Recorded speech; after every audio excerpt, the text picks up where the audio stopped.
It's been a year since the iPhone 11 was released. I picked one up from new and I've been using it as my daily phone ever since. When it came out, it was greatly praised for being one of the best deals that Apple has released for years. So after a year of using this thing solidly, is it still worth buying or should you get a newer model?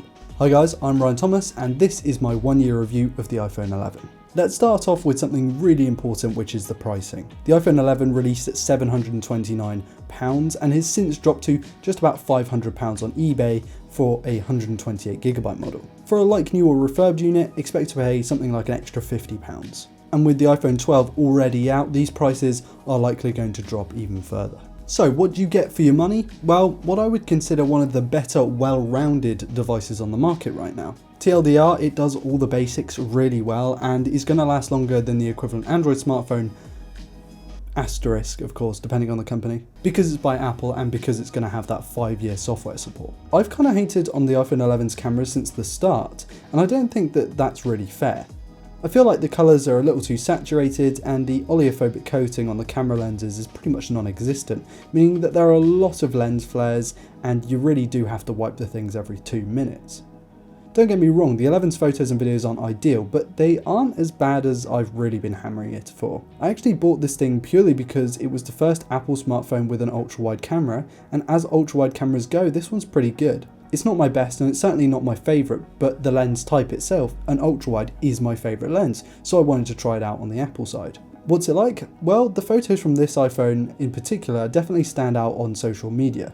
I do think that the Pixel's more washed out appearance is pretty nice though. There are still skin tone issues, and that's been here since the iPhone 8. I will not stop talking about it until someone sorts it the heck out. Beware of the awful highlight roll-off on skin tones, but aside from that, the colours aren't that bad. Of course there's no 8K recording, 100 megapixel sensor or anything like that, but overall I feel like this camera system is as good as it really needs to be. Speaking of not bad, that's 720p 60Hz IPS. I don't care what you say, I review Android smartphones with Quad HD 120Hz displays.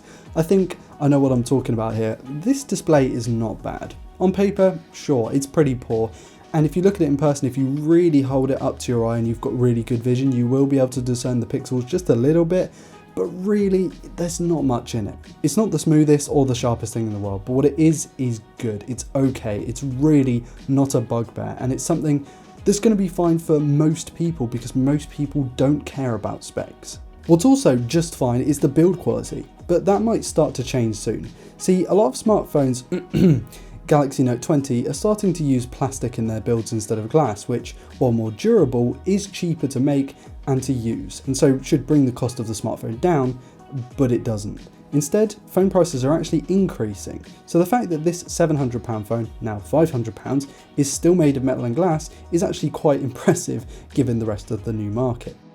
My phone's been dropped numerous times and survived many rainy days outside with no sign of failure apart from this tiny little scratch right at the top. And so I can happily say that the IP68 rating is definitely genuine on this one. Speaking of which, the buttons still feel clicky and tactile, the mute switch is fantastic, and again, the lightning port definitely hasn't failed me yet. Which is handy because the iPhone 11's battery has started to be a bit meh since I bought the Apple Watch earlier this year. Or actually it was last year when I wrote this script. Don't get me wrong, it lasts me a full day on a charge, but I am by no means a power user. I connect my watch and my AirPods for about an hour a day and use the phone for about 2 to 3 hours of screen on time, at maximum. What that translates to is about 1.5 days of usage, and topping up with the 5-watt charger is just fine by me. It takes a long time, but I really don't care all that much. However, I will say this, the charging is slow. It really does not need to be this slow. Fine, I might not need a fast charger, but I recognise that a lot of other people do. And even the 20-watt charger isn't something that can really contend with the likes of the 65 watts by BBK. As for wireless charging, I really don't use that all that much, however it is there for those who want it. My lenses started fogging up, so please be wary of this now. This happens every time, every year. I'm not going to talk about performance all that much because, in my opinion, an iPhone from even a couple of years ago is going to be fast enough. I really don't feel like you need the best of the best. If you're looking for a gaming phone, you're probably not going to buy an iPhone anyway. It's suboptimal for that. But in terms of day-to-day usage, the only thing that I've found on an iPhone, this iPhone in particular, and to be fair, a lot of modern iPhones anyway, is the poor RAM management. It doesn't matter whether you have 3, 4, 6 gigs of RAM in an iPhone, I feel that it just kicks everything out of RAM. Other than that though, it's been pretty much flawless in terms of speed, reliability and everything like that. So then, for around £500, should you go out and buy one of these, or should you instead opt for the iPhone 12? Yeah, video coming by the way on this thing.